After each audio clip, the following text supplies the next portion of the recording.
Good afternoon, everyone. Thank you for joining us in this special invited talk session.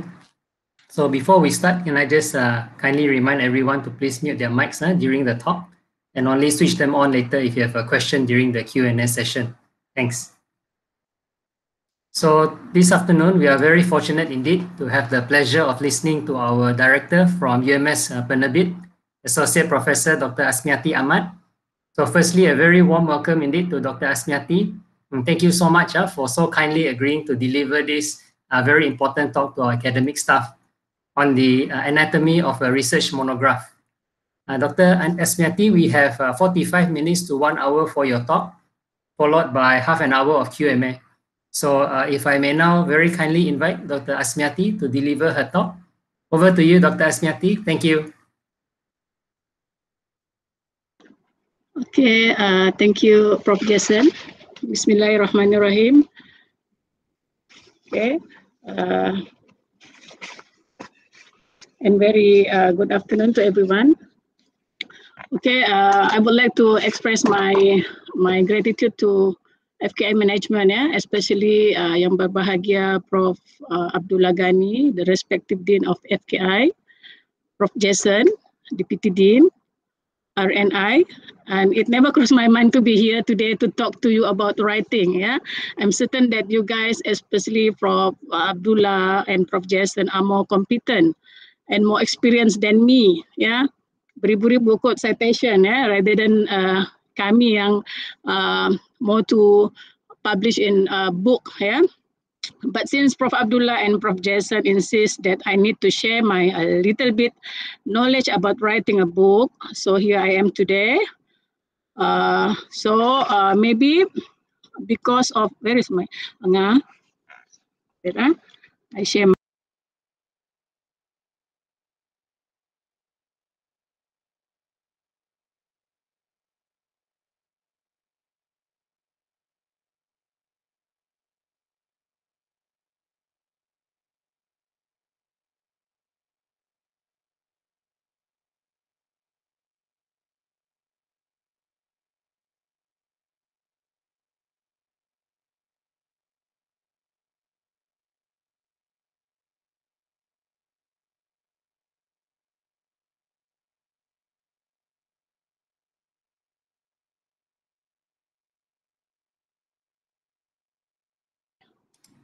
where is my, okay.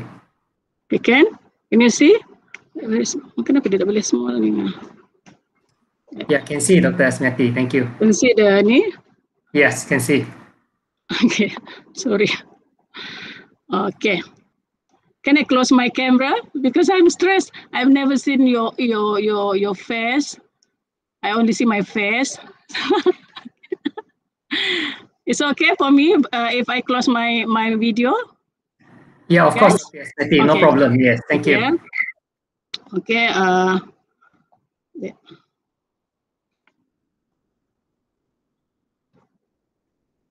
Okay.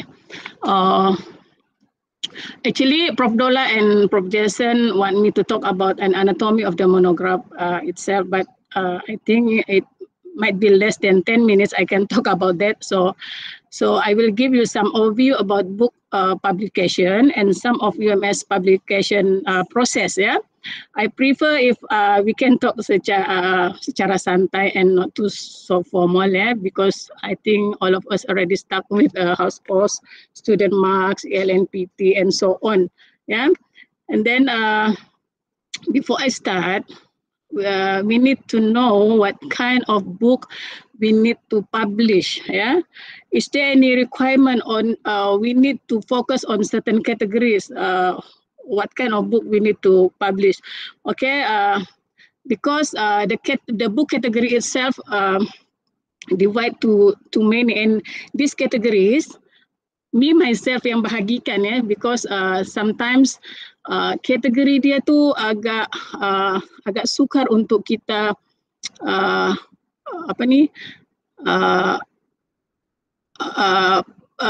buat perbandingan, because of the ciri, the category, the contohnya karya asli itu itself, original works itu sendiri, sometimes it's become of the before the karya asli itself. It's from a research, but not all the research research can be a general book. Ya, jadi sometimes dia agak, orang selalu bertanya pada saya, apa beza buku ilmiah, general book dan juga karya asli. Ya, ini yang agak membingungkan sedikit ya. Okey, walau bagaimanapun kita akan fokus kepada buku ilmiah itu sendiri, iaitu karya asli. Ya, ini adalah kategori-kategori dia, iaitu general book, monograph, ya, yang kita akan cakap nanti, karya suntingan ataupun edited book, karya dedikasi ataupun kita panggil sebagai fast script. Yang ini agak jarang-jarang, terutama dalam bidang sains dan teknologi, agak jarang-jarang orang menulis tentang karya fast script ini ya. Dan juga buku teks ya. Okey, ini yang saya ingin saya maksudkan tadi, because of most of the original works are produced from research, such thesis and research. And not all general books are published or produced from a research, but a research can be a general book. Yeah, not all academic writing can be a general book if the content are focused on specific area. Inilah yang biasanya akan jadi sebagai monograph, ya, sebagai sangat bersifat teknikal. Ya. However, an academic writing, academic book can become a general book if it is regarding current issues such as COVID-19, stress, depression, and so on. Ya, jadi perbezaan-perbezaan ini kita dapat lihat bergantung kepada writing style dia, or the usage of the language. Ya, technical issue dia lah. Ya. Jadi inilah basic info yang kita perlu fahami berkaitan dengan perbezaan antara buku-buku tadi ya. Okey. Seterusnya all the book categories yang tadi saya dah senaraikan itu boleh menjadi buku ataupun karya terjemahan, translated book ya. Translated book ni boleh daripada from Malay to English, Malay to Mandarin, English to Malay, English to Mandarin, English to Japanese dan sebagainya. Dan menyebabkan buku-buku yang ditranslate, buku-buku yang diterjemahkan ini biasanya pasaran dia lebih luas lah ya. Terutama saya lihat pada waktu sekarang ini buku kanak-kanak yang melalui pasaran yang sangat meluas pada waktu ini ya. Okey, setelah kita melihat senarai ataupun kategori-kategori buku tadi, kita lihat yang manakah ya. Selalu Prof Dola selalu tanya, mana satu buku yang masuk dalam MyRA? Wah, itu soalan dia memang cepu emas lah. But sometimes as kita kena penuhi KPI kita ya. UMS management will talk about MyRA, what kind of book will be released into MyRA, how many books need to publish in university or in one faculty to get the target, how many books we need to write kan. But for me, are we going to consider about MyRA before we write a book? Kalau saya myself selalunya saya tulis, saya tak peduli pun masuk MyRA ke tidak, sebab skop ini mungkin pandangan peribadi saya sendiri ya, mungkin Prof Dola tidak akan setuju dengan saya, because sometimes kita menulis itu bergantung pada niat kita tu. Adakah kita menulis untuk kita nak just sharing our knowledge, kita nak menulis tu hanya untuk kita nak bantu pelajar-pelajar kita kan. Okey, jadi semua buku yang saya senaraikan tadi itu, ya kalau kita tengok tadi, yang ini, okey. Buku umum, monograf, karya suntingan, karya dedikasi, all of this in MyRA. Ini yang dikira dalam MyRA. Buku teks, definitely tidak. Ini yang tuan-tuan dan puan-puan perlu fahami. Buku teks tidak dikira di dalam MyRA. Tetapi untuk kita punya ELNPT, yes, dikira buku teks kah, buku karya kreatif kah, itu semua dikira dalam ELNPT. Tetapi dalam MyRA hanya buku yang tadi yang dikira ya. Tetapi berbalik kepada apa yang saya katakan tadi, semuanya bergantung kepada diri kita sendiri. Sebab kita lihat kebanyakan publisher terutama MAPIM menerbitkan buku teks, ya, sangat mereka alu-alukan pada masa sekarang, kerana buku teks itu sangat penting. Textbook sangat penting kepada pelajar-pelajar, terutama pelajar-pelajar tahun 1, ya, tahun 1 di setiap universiti awam, ya. Dan buku teks juga mempunyai pasaran yang meluas, ya, di kalangan pelajar-pelajar. Okey. Jadi ini yang kita lihat tadi. Kita kenal pasti dulu, we need to identify what kind of book we want to publish, we want to write. Adakah kita ingin tulis buku itu berdasarkan kepada kita nak dia sepenuhnya ilmiah, ya, yang tadi saya bagi contoh tu, adakah dia perlu separa ilmiah, ataupun adakah kita perlu menjadikan dia sebagai general book, yang general book ni lebih kepada maksudnya layman, orang-orang biasa boleh faham apa yang kita ingin sampaikan di dalam buku tersebut, ya. Tetapi walaupun saya ulang lagi bahawa general book juga, buku umum juga adalah dikira di dalam MAIRA. Okey. Ini adalah contoh academic writing yang terhasil daripada tesis, ya, yang akhirnya menjadi buku academic book yang kita panggil buku ilmiah tadi, yang sepenuhnya dia tidak ubah kecuali bentuk-bentuk teknikal dia di dalam tu, ya. Yang lain-lain dia tidak ubah. Ini adalah 2 contoh buku. Minta maaf ya, saya bagi contoh buku saya sahaja di sini sebab kebetulan sebab di rumah kan. Okey, ini adalah contoh buku daripada tesis buku saya sendiri yang saya yang saya publish.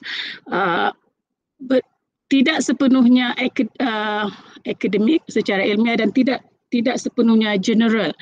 Kita panggil sebagai partial academic writing. Maksudnya hanya jargon-jargon yang susah sahaja kita minimaliskan dia, dan yang selebihnya itu kita kekalkan, ya.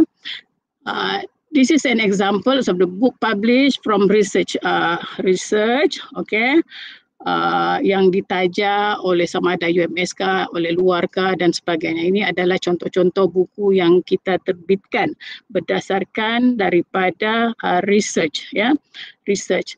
Dan ini adalah contoh karya asli, karya yang berdasarkan daripada juga research yang kita betul-betul turunkan dia menjadi general book, ya.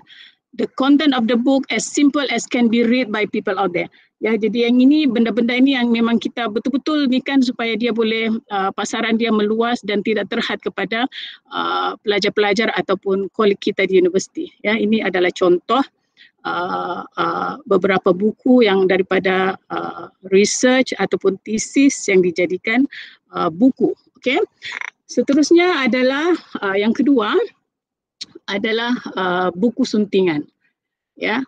Yang academic book tadi itu termasuklah monograf, ya. Yang kedua adalah buku suntingan, edited book, ya.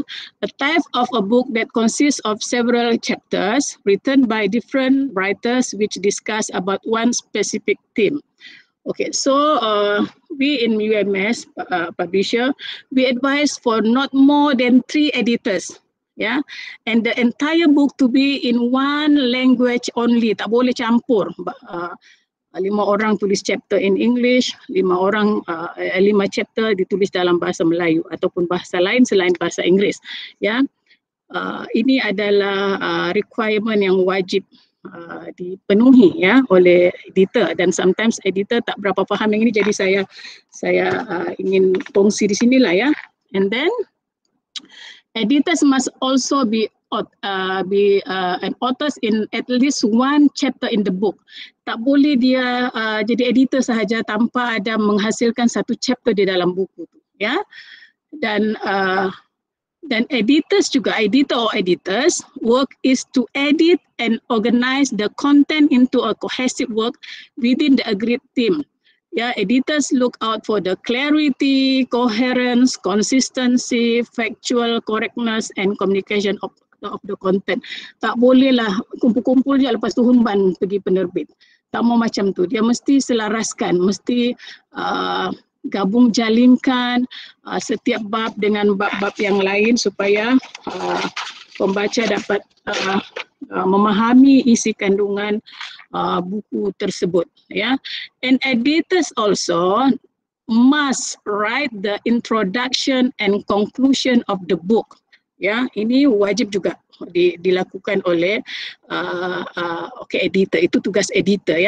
That's why lah kalau dalam ELNPT itu kita lihat ada markah untuk penulis as a writer, as an author, dan ada markah lain sebagai editor. Dia tidak boleh sama sebab dia punya peranan itu berbeza. Jadi tapi editor di penerbit itu lebih kepada editor kopi, tapi editor untuk keseluruhan konten itu adalah tugas editor buku tersebut. Ini harus dipahami oleh rakan-rakan semualah ya. Okay, next Festscript.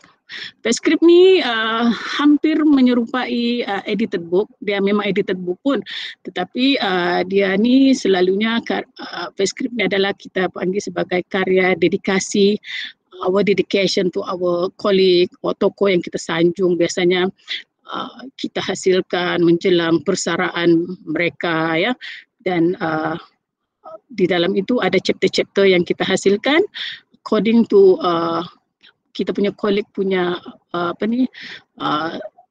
bidang kajian dia. Macam contohnya kalau rakan-rakan sekalian ingin membuat Festscript untuk Prof Abdullah selepas ini ke Prof Jason, bolehlah memulakannya daripada sekarang kerana bidang kajian saudara-saudara hampir sama kan.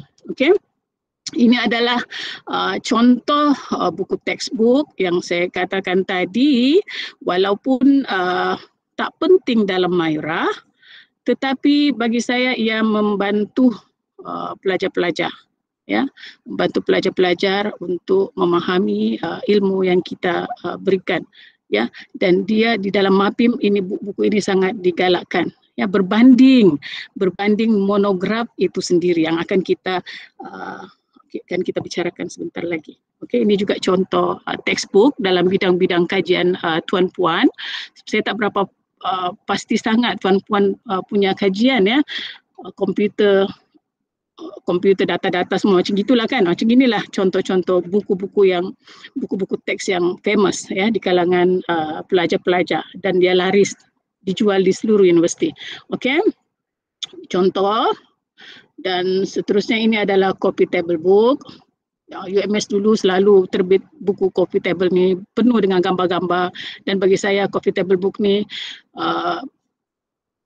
agak membazir lah sebab dia memang tak ada pasaran langsung pun dan dia sangat mahal seterusnya buku asli yang diterjemahkan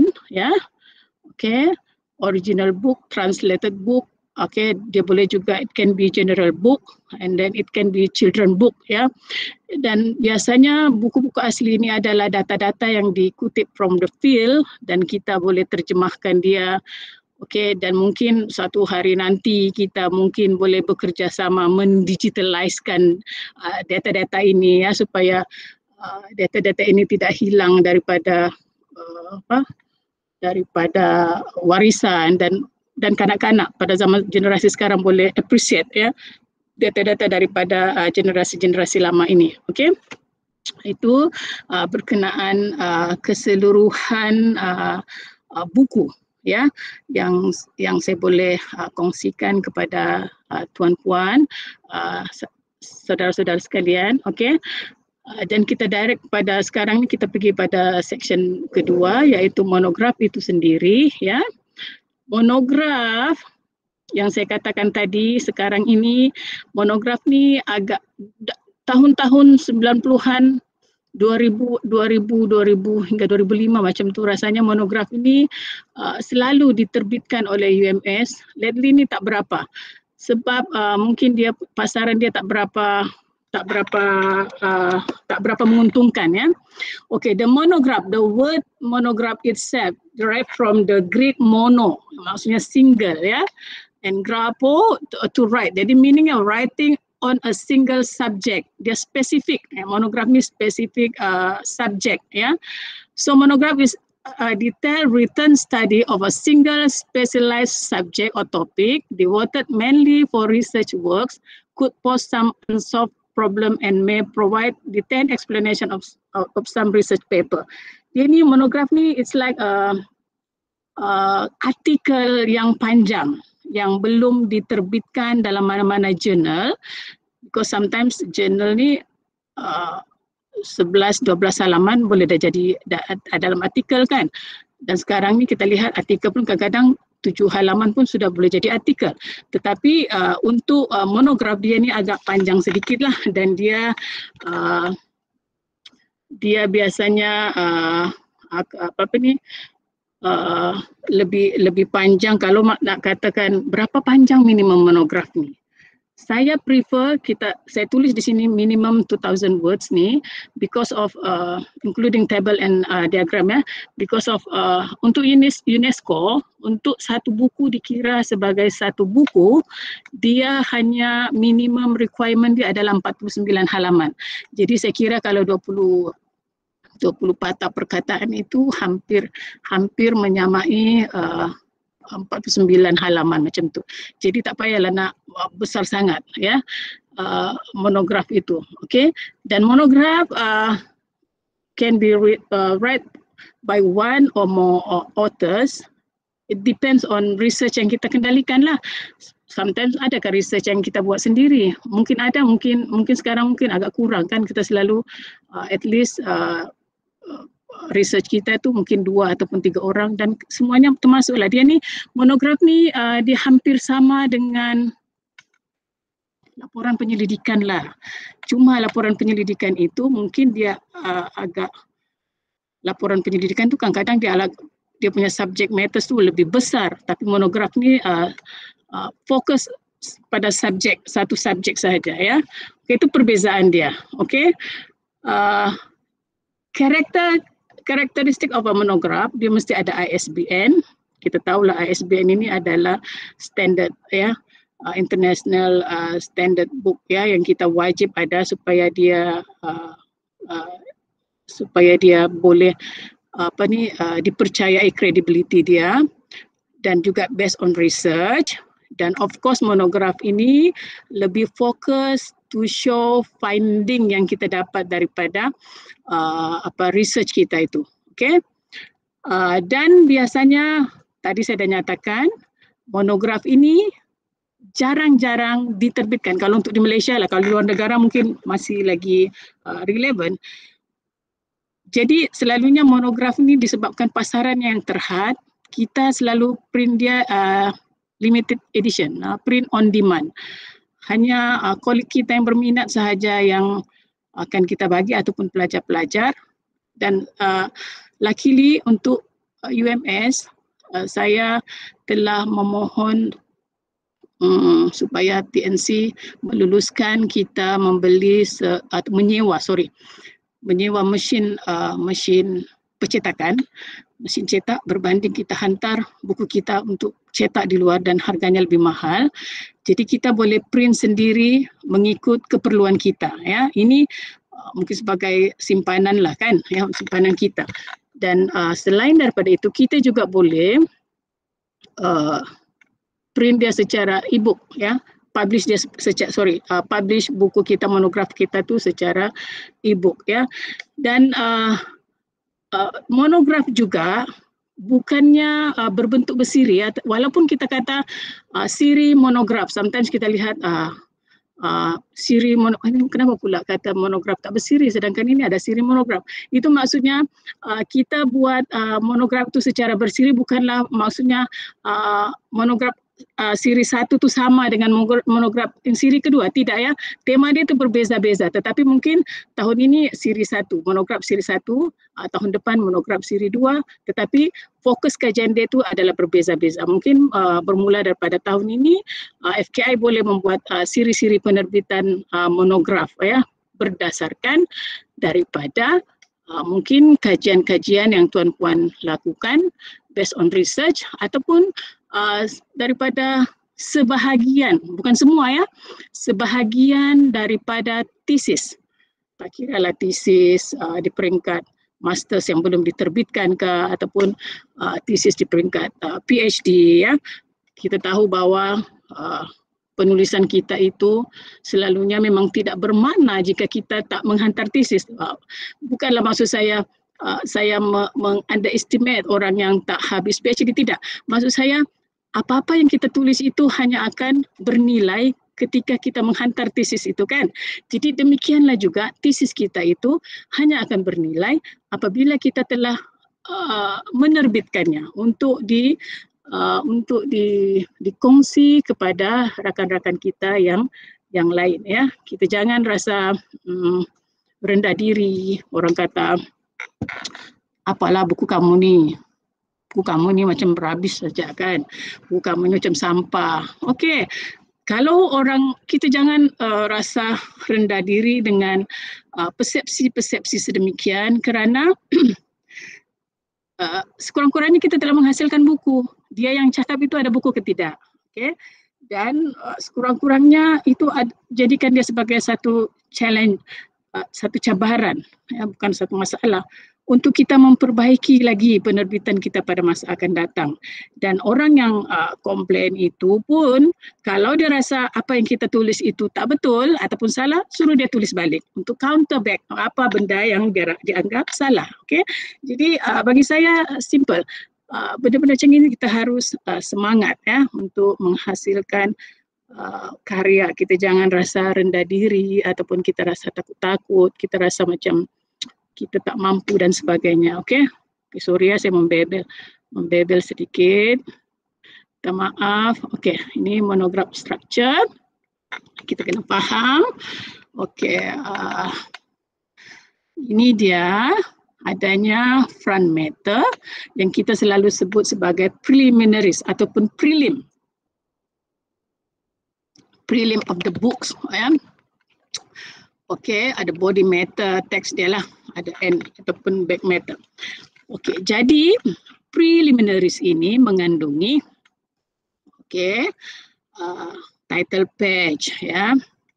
The title page must carry complete title of the monograph.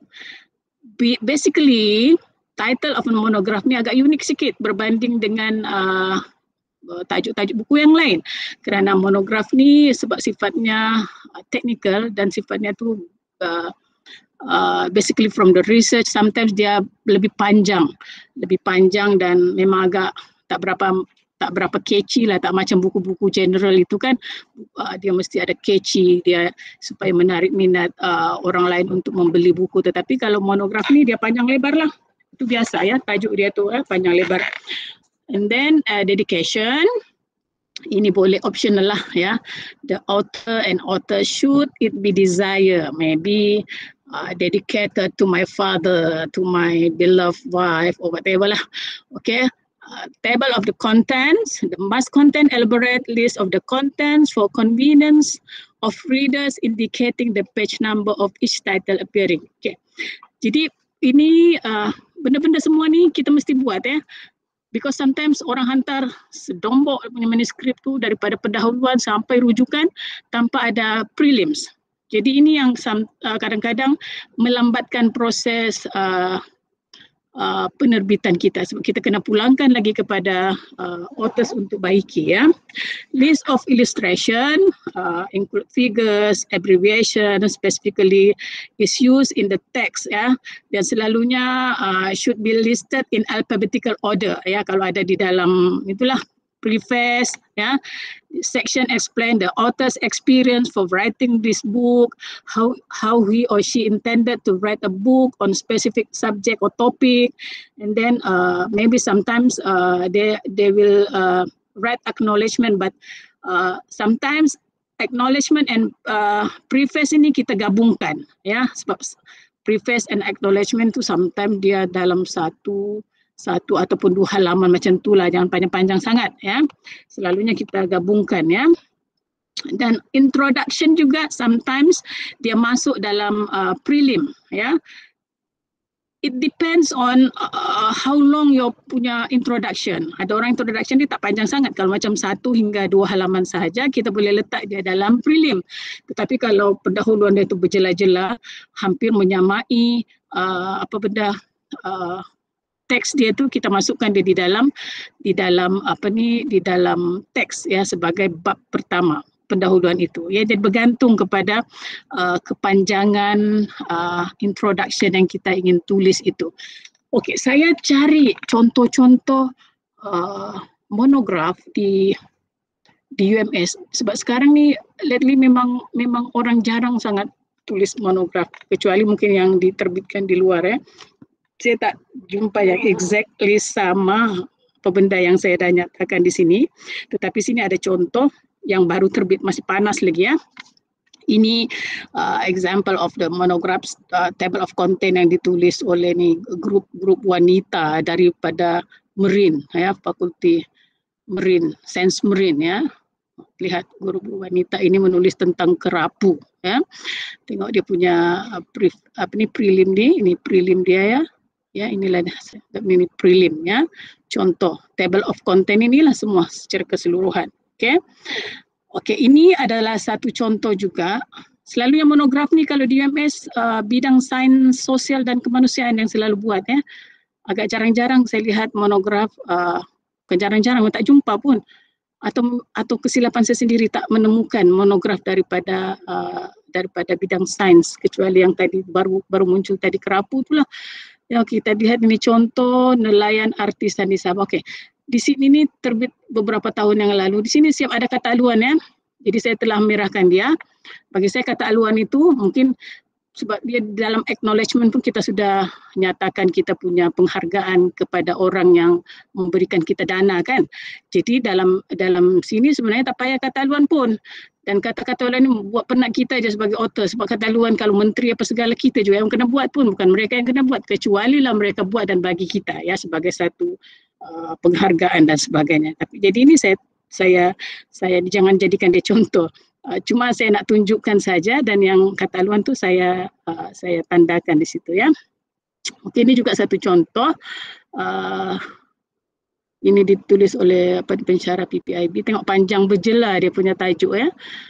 Tajuk ini daripada research dia, ya, berkenaan dengan pelajar-pelajar Cina, ya. Pelajar-pelajar Cina di universiti. Okey. Itu prelim. Okey, body matter. Section ataupun chapter yang ada subchapter including conclusion. Okey. Jadi di dalam body matter inilah terkandungnya apa yang kita panggil sebagai review of literature, material and method, result and discussion, ya. Jadi inilah yang akan menjadi body matter ataupun main teks kepada monograf kita tu. Okey. Sometimes literature review diorang kasih, bergantunglah besar macam mana literature review itu. Sometimes ada yang letak dia di dalam pendahuluan dan sebagainya, ya. Okey, ini adalah body method, ya. Nanti kita ni. Okey, ini adalah contoh metod. Saya rasa saya tak perlu menjelaskan kepada saudara-saudari apa itu metodologi, kan. Ini semua ada benda ini semua ada terkandung di dalam artikel, di dalam you all lagi lebih mahir daripada saya, ya, berkenaan dengan apa itu metode, apa itu literature review, kan, ya, apa itu finding semua tu, ya. Jadi ini semualah masuk di dalam teks yang kita akan buat tadi. Okay, what did our research find, what did our research do not find, ya. Jadi itu semua kita kena masukkan di dalam kita punya monograph. Okay, discussion, ya. How we interpreted then discuss the finding, do our findings support our goal. Ini semua masuk di dalam monograf tadi. Okay. thirdly adalah end or back matter, additional information yang sangat penting walaupun orang selalu menganggap dia tak penting, ya. Dia termasuklah list of contributors if any, but I think it must, kita kena tulislah, penat pula kita tulis tu kan. Takkanlah nama kita je ada di depan, kita kena explain kita ni siapa, dari mana, apa bidang-bidang kita kena senaraikan, ya. Penulis-penulis di belakang itu, ya, appendix, ya, if any, glossary, ya. Apa lagi, reference. Biasanya monograf ni kita tak pakai bibliografi lah, kita pakai reference, ya.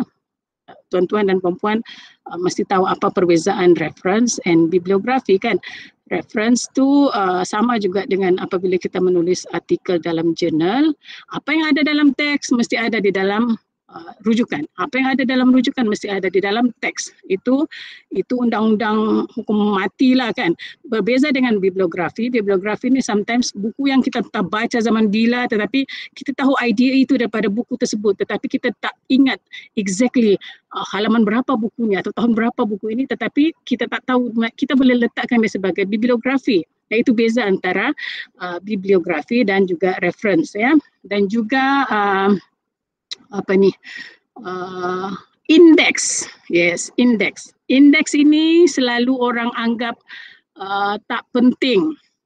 Index ni sangat penting. In order to standardize monographs at par with the international market. Ada dulu pernah Profesor Syed Najib Al-Atas dapat menang anugerah buku. Buku dia tu menang, tetapi just because buku dia tu tak ada indeks, dia kemenangan dia tu tarik balik, ya. Indeks yang penting, ya. Sebab daripada indeks lah kita ataupun pembaca, kadang-kadang orang tak tahu apa tujuan indeks ni. Indeks ni adalah word, perkataan-perkataan yang wajib ada di dalam teks, ataupun kalau orang cari indeks, dia tahu buku ini tajuknya macam ini, lepas tu indeksnya tak ada pun, something wrong somewhere. Dia mesti, indeks tu menggambarkan apa yang ada di dalam buku tersebut. Jadi sometimes orang hanya lihat indeks sahaja, dia akan boleh cari di mana halaman dia. Jadi jangan panik. Indeks ini, tuan-puan hanya senaraikan sahaja perkataan-perkataan yang tuan-puan rasa penting yang ada di dalam buku tersebut, senaraikan beberapa, dan tugas untuk meletakkan halaman-halaman dia tu, halaman berapa perkataan ini, itu adalah tugas kami. Tuan-puan cuma bagi je perkataan-perkataan yang penting di dalam tu, ya. Itu tak ada hal, tak ada masalah punya, ya. Okay, and glossary, yeah, the necessary requirement for a quality production of monograph. Okay, a good monograph must have this the anatomy. Tadi dah cakap dah tentang title, tentang abstrak, ya. Tengok satu buku tetapi ada abstrak. Inilah dia monograph. Dan ada juga kawan-kawan kita dia hantar monograph, tetapi apabila dia melihat anatominya harus diadakan, mesti ada benda-benda semua, dia jadikan buku dia tu sebagai general book pula, sebab dia malas nak fikir. Sebab dia, tu saya katakan tadi, monograf ni agak bersifat teknikal, ya. Okey, ini dia yang perlu ada, ya, table of content, introduction, method, literature review, finding, discussion, conclusion, reference, appendix dan index. Inilah perkara-perkara yang harus ada di dalam monograf tuan-puan, ya. Okey. Okey. Jadi setelah manuskrip itu kita rasa dah lengkap, kita lihatlah checklist dia, ya.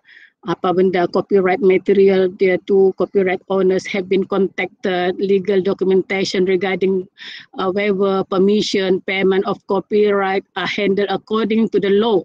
Kita takut besok ada kes saman menyaman, sebab monograf ini sifatnya seperti apa tadi saya katakan tadi, buku laporan penyelidikan. Dia sangat sensitif, ya.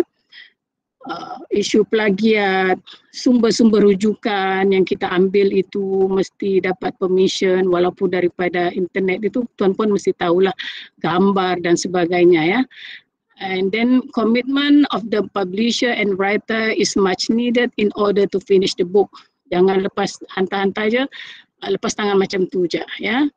Dan the manuscript must fulfill the format set in the book publishing guidelines. Ini ada di dalam website UMS penerbit, ya. Okey, untuk kita punya saya lupa tadi nak katakan, untuk UMS publisher kita guna APS style, ya. APS style iaitu nama, tahun dalam kurungan, dan tajuk buku tu perkataan pertama sahaja, huruf pertama yang huruf besar. Kita APS style, ya. Dan selalunya citation, kalau dalam humanities kita contohnya Asmiati, koma 2020 letak halaman, tetapi kalau dalam natural sciences selalunya halaman tu ditiadakan. Itu bergantunglah, dan memang takkan adalah endnote apa nama ini, apa kita panggil ni, bukan nota hujung semua tu mungkin agak jarang. Kalau bagi saya bidang sains ni agak jarang berbanding dengan bidang-bidang kami ni, ada banyak nota sila, rujuk buku ini, rujuk buku itu dan sebagainya, kan. Okey, ini adalah checklist yang perlu tuan-puan lihat sebelum menghantar manuskrip. Okey kan ni, Prof Jason, kawan-kawan? Hello? Ya, okey Dr. Asmiati. Ya. Okay, boleh teruskan makan? Yes, thank you. Thank you. Jadi kita lihat, walaupun UMS, penerbit UMS ni di dalam UMS, di dalam library, sometimes kita pun jarang berhubung, even kita tak kenal pun antara satu sama lain, kan. Apa bentuk kriteria buku yang perlu dihantar, macam mana cara penghantaran dia. Itu jarang-jarang, mungkin kita segan untuk bertanya dan sebagainya, kan.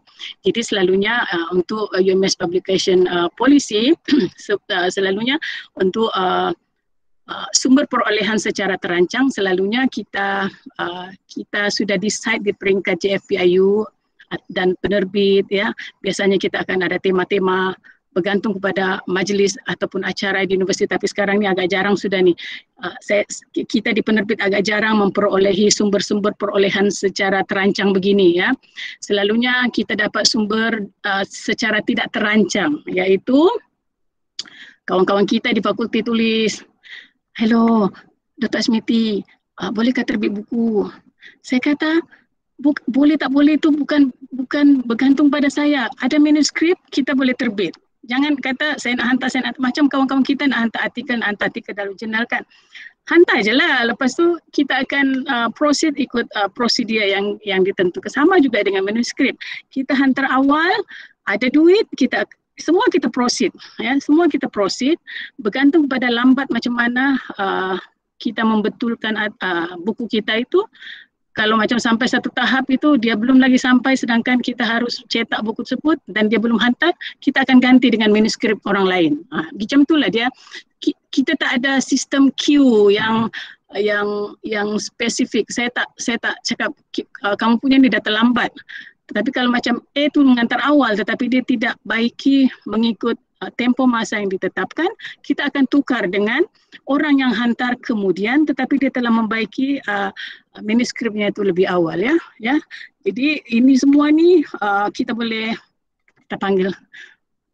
kau tim lah, kan, sama-sama kawan pula tu, ya. Jadi dan yang ketiga adalah satu kaedah yang mana kita sebagai kaki tangan, we have a grant ataupun ada funder bagi kita duit, certain amount money untuk membuat kajian, and then kita boleh publish buku kita. Ini yang selalunya dan saya bersyukur sangat dengan PPI, Dr. Azali ada di sini. Kalau kawan-kawan kita yang ada lebihan duit itu, simpan duit itu untuk kita terbitkan buku. Sebab penerbitan yang sedemikian, kerana dia ada duit, ya, dia tak banyak pun. Kalau dia ikut amount quantity buku itu, kalau dalam kita nak terbit dalam, kita print on demand je lah, jangan banyak sangat, kan.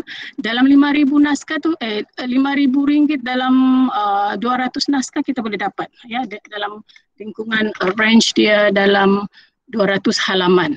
Dan saya ingin nyatakan di sini, bentuk penerbitan begini dia lebih cepat berbanding dengan jika kita menggunakan dana UMS, kerana kita tak perlu melalui prosedur sebut harga. Itu yang kadang-kadang ini yang cabaran besar dalam penerbitan UMS ni, kerana kadang-kadang manuskrip dah ready tetapi sebuah harga tak keluar lagi kerana di atas tu dia meeting sana, banyak sangat peringkat-peringkat meeting dia untuk kita melalui ya, dan barulah lulus syarikat mana yang harus cetak buku ini dan buku itu dan sebagainya. Tetapi jika kita menggunakan fund, kita ada duit, kita cuma minta apa tu namanya, sebut harga dari beberapa syarikat yang kita kenal pasti yang boleh memberikan kita harga yang murah. Ini kalau yang berdasarkan kalau kita nak print lah ya, yang kalau e-book tu lain lagi cerita dia.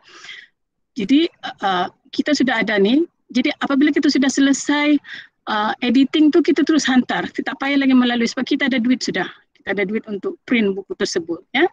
Okey, jadi ini antara beberapa polisi yang kita lakukan lah. Okey, seterusnya ini SOP kita. Okey, SOP kita di sini kita lihat.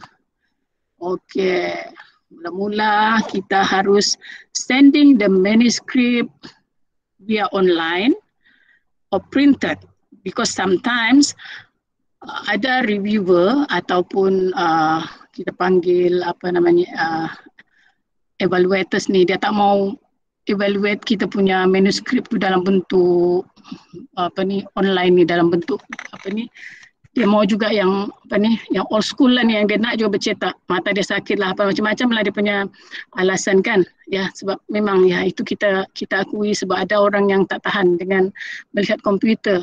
Kalau tuan-puan mungkin gemar lah melihat komputer, macam ada orang yang dia tak berapa minat. Okey, jadi kita perlukan satu manuskrip printed ya, satu sahaja sebagai apa kita panggil, sama ada sebagai, kalau evaluator terutama kita sebagai simpanan, with CV ya, CV of suggested external evaluators, because hanya tuan-puan sahaja yang mengetahui siapa bidang kepakaran yang sama dengan tuan-puan.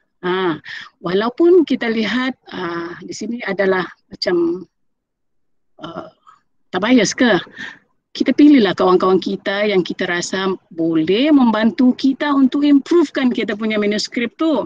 Janganlah kita pilih kawan-kawan kita mentang-mentang sebab kita mau manuskrip kita itu kena terbit. Semua manuskrip kena terbit as long as dia tidak tolak sama sekali ya.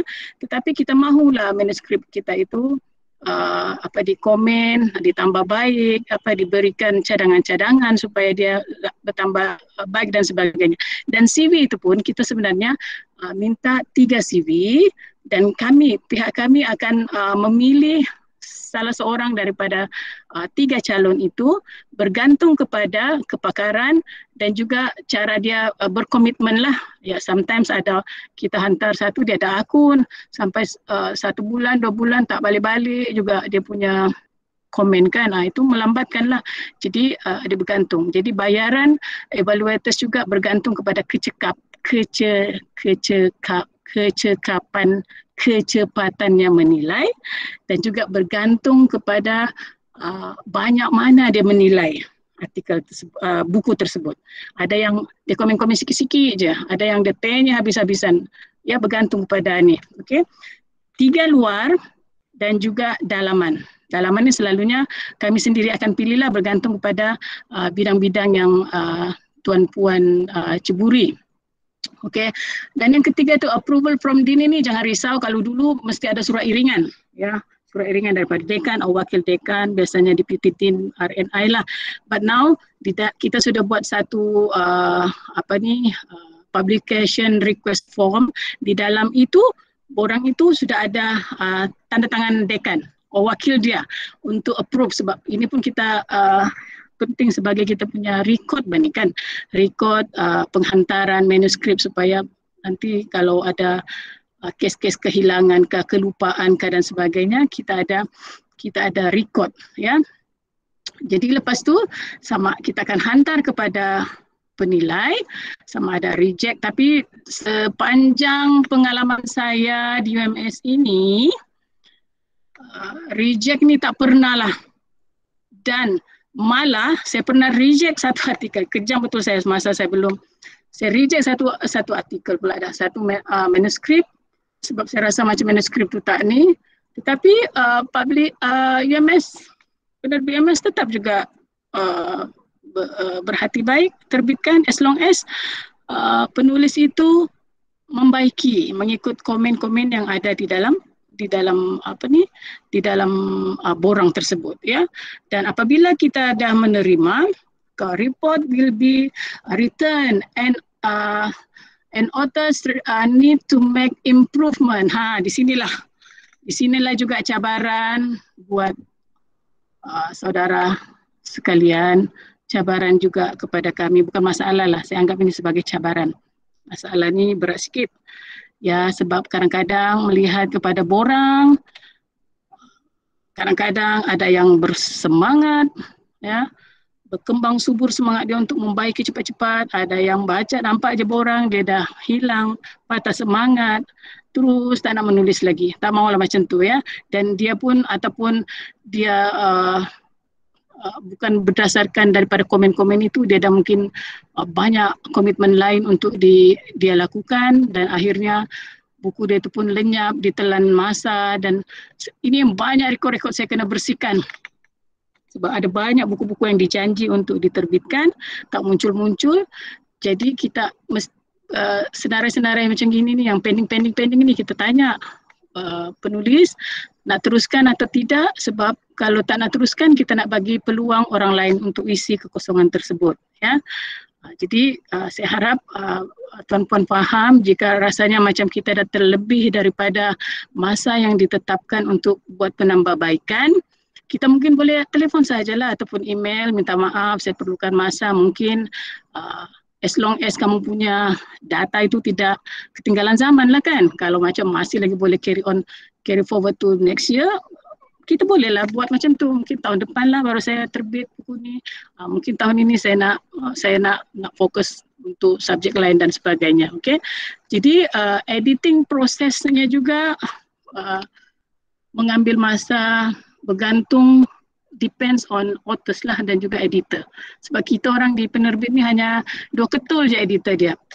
Satu editor bahasa Melayu, satu editor bahasa Inggeris.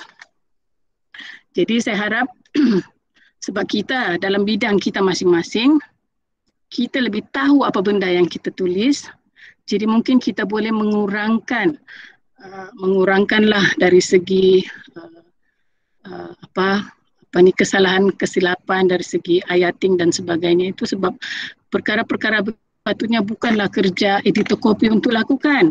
Mereka mungkin hanya lihat technical, mungkin ada tercicir sedikit, tercicir perkataan dan sebagainya. Tetapi kalau macam faktanya salah, itu sepenuhnya bergantung kepada kita sebagai penulis, ya. Untuk membetulkan apa-apa benda, sebab kita tahu bahawa apabila terhasilnya buku, kitalah sebenarnya wajah kitalah pada buku tersebut. Walaupun saya kata tadi jangan underestimate diri kita sendiri, tetapi sekurang-kurangnya apa yang kita persembahkan itu nanti tidaklah memberi malu pada diri kita sendiri juga, kan. Jadi perkara-perkara itu semua kita perlu lihat, perlu teliti dan sebagainya, ya, sehinggalah proses percetakan buku kita laksanakan sepenuhnya. Itu kalau kita cetaklah. Kalau macam lepas habis editing, kita boleh terus upload di dalam, sebab kita ada memilih aggregator untuk publish buku kita dalam e-book, ya. Saya harap CTMK, kita punya web segala ni kuatlah untuk menyokong e-book kita, ya.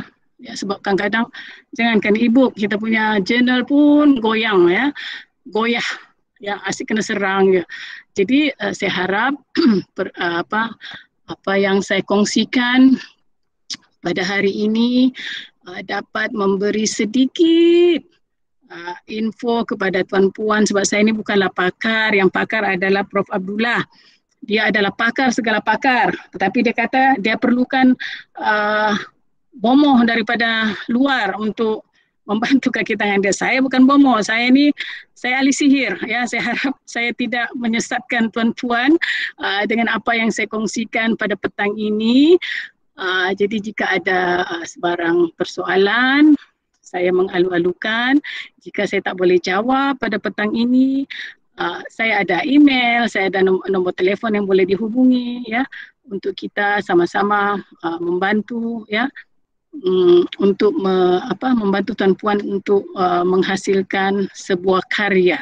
Ya, walaupun saya faham bahawa bidang tuan-puan semua ini lebih fokus dalam penulisan artikel dalam jurnal, tetapi bagi saya menulis buku itu juga adalah satu perkara yang penting kerana menulis buku itu bagi saya adalah satu simpanan pada hari tua kita.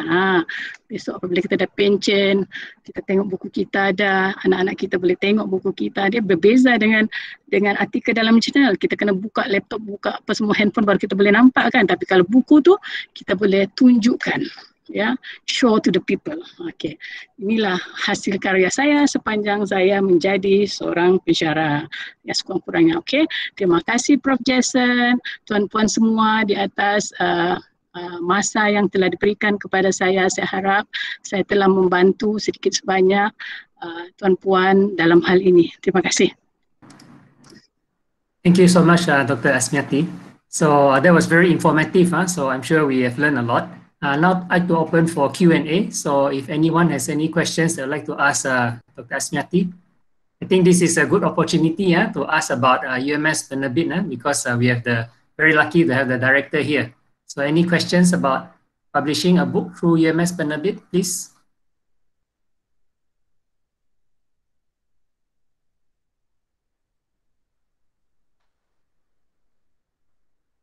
Maybe I can start, Dr. Asmiati. I'm just wondering, the books published by UMS Publisher, do they go for Scopus indexing? Because it's quite an important criteria in our faculty. So what is the policy for UMS Penerbit about Scopus indexing? Yes, Prof. Inilah, I know you will ask me the question. Inilah yang challenging in my department also, and then we also with MAPIM.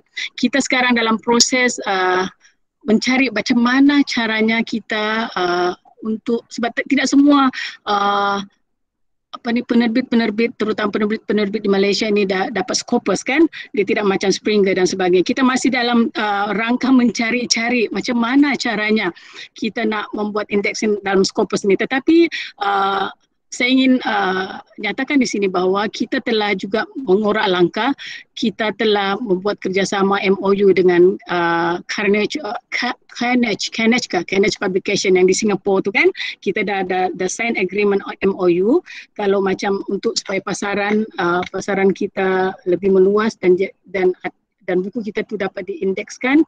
Kita telah bekerjasama dan kita mungkin boleh menerbitkan buku bersama-sama dan dia boleh indeks di dalam Scopus. Saya cuba menghubungi beberapa publisher terutama UPM sebab mereka pun sebenarnya masih lagi cari macam mana caranya kita nak indeks buku kita dalam Scopus ni. Sebenarnya ini betul-betul cabaran bagi saya, Prof. Jason, because of bukan sahaja buku, even my journal itself, saya ni chief editor untuk Mano yang dah bertahun di UMS ni yang dah lama, tetapi saya tak boleh tembus lagi Scopus dia because dia ada requirement yang dia kita harus ikuti kan supaya kita tidak kena embargo dan sebagainya. Okay, I will take note of this dan kita akan cuba lagi berusaha ke arah itu ya, Prof. Jason. Terima kasih. Thank you so much, Dr. Asmiati. Very clear explanation. Thank you. Any questions from anyone else, please? This is the opportunity to ask about publishing books with UMS Penerbit, and maybe about the UMS journal also. You'd like to ask something to Dr. Asmiati?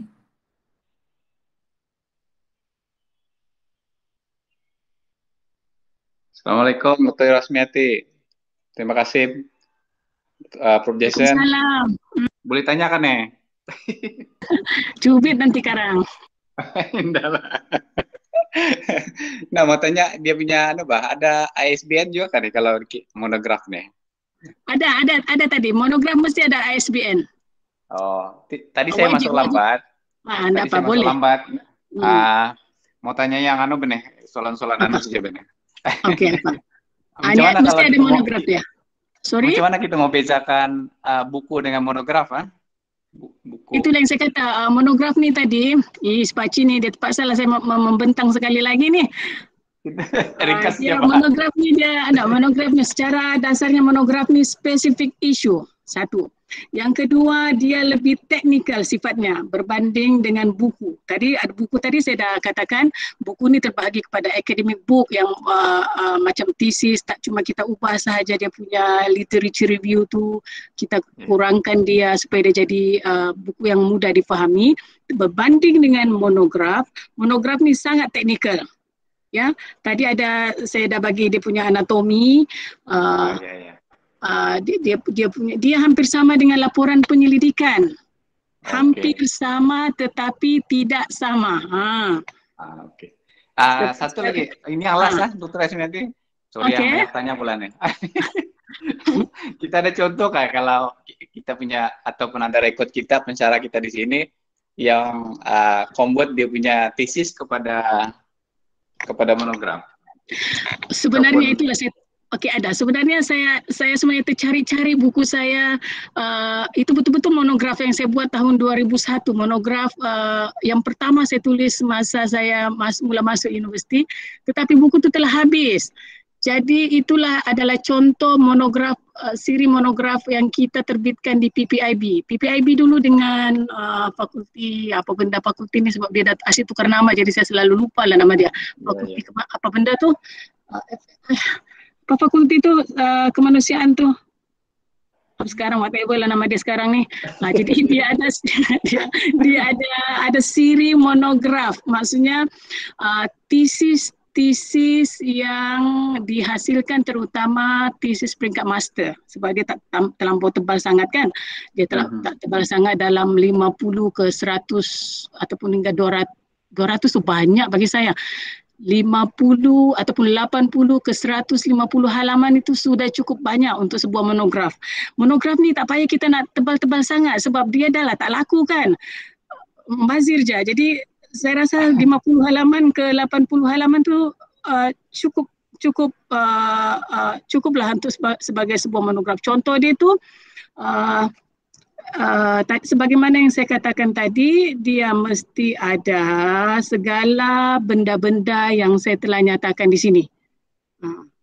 Dia hampir sama. Saya tak tahulah bentuk laporan penyelidikan sekarang ni berubah ke tidak, laporan penyelidikan yang kita hantar kepada PPI. Sebab kenapa ya? Saya fikir begini, Dr. Azali, bagus juga ni kita bekerjasama kerana kebanyakan pensyarah-pensyarah kita ni menulis laporan penyelidikan dihantar kepada PPI. I'm sure yang PPI tak ada masa nak cek satu-satu laporan ini betul ke tidak, dapatan ini betul ke tidak, apa benda yang dia buat ini betul atau tidak. Selagi dia tak terbit dalam bentuk buku ataupun bentuk monograf, kan? Betul tak? Am I right, Prof. Jason? Ya, kita rasa macam hantam je lah, kita hantar kita punya laporan. Saya pun kadang-kadang terfikir macam tu juga, hantar laporan, tak ada pun orang nak cek kan. Selagi kita tak terbitkan kita punya laporan penyelidikan itu dalam bentuk monograf. Saya rasa better Dr. Azali jadikan ia sebagai satu perkara wajib dalam PPI untuk menerbitkan laporan penyelidikan itu sebagai sebuah bentuk monograf. Barulah kita naik kita punya KPI. Itu sebabnya Prof. Abdullah kata monograf itu nombor 1. Tapi bagi saya dia bukanlah nombor 1, tetapi bersama-sama nombor 1 dengan buku-buku yang lain. Tak bolehlah dia nombor 1 sendiri. Sebab bagi saya buku general book dan academic book yang lain pun dia sebab nombor 1 juga. Sebab dia tidak ada spesifik penomboran ataupun pemarkahan. Monograf ni berapa markah dia, general book ni berapa markah dia, tidak ada. Carilah di mana-mana universiti, tak ada nombor tu. Minta maaf Prof. Dola kalau saya salah, tapi saya rasa macam tak ada lah. Dia memang tetap sebagai list yang terkandung di dalam MyRA. Kau hasilkan satu buku monograf, kita dapat markah. dapat hasilkan satu buku buku ilmiah 1 markah. Macam itulah contohnya ya. Jadi saya rasa PPI harus buat macam gitu supaya banyaklah. Jadi duit kita tu tidaklah habis macam tu kan. Dan saya rasa ada banyak juga rakan-rakan kita yang mendapatkan grant daripada PPI, dia pun habislah gunakan duit tersebut dan akhirnya dia datang kepada saya, duit saya sudah habis. Tak ada duit nak terbit. Kau terbitkan buku saya ni. Why not? Kalau macam saya kata, apa-apa yang kamu bagi kepada saya bergantung pada ada ke tidak keuangan sumber duit daripada universiti. Saya akan teruskan sama ada dia bawa datang dengan duit atau datang dengan tak ada duit. Kita tolong untuk terbitkan. Sebab itu adalah tanggungjawab saya di penerbit itu sebab biasa dihantar ke sana. Kalau tak, baik saya duduk di PPIB je kan. Okey, jadi saya rasa ini kerjasama ini patut kita jadikan dia sebagai MOU lah Dr. Azali supaya okey. Kita buat MOU lah nanti kan. Ya, tidaklah laporan itu jadi cuma laporan semata-mata di PPI yang tak ada orang mau tengok pun. Kan? Ya. Okay? Good idea. Nanti kita bincang lah. Okey, terima kasih. Okey. Terima kasih ya, Ane. Itu sajalah soalan dari saya. Okey, bye. Okey. Okay, thank you for the question, Dr. Azali and Dr. Asmiati for the answer. Any other questions from the floor, please?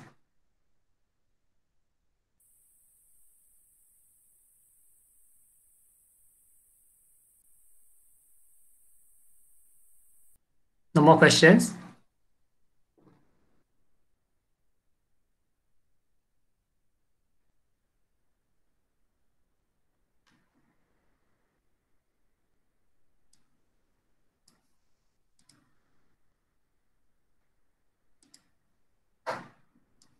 Okay, if no more questions, then I would like to bring the Q&A session to a close, as well as to conclude this afternoon's invited talk session.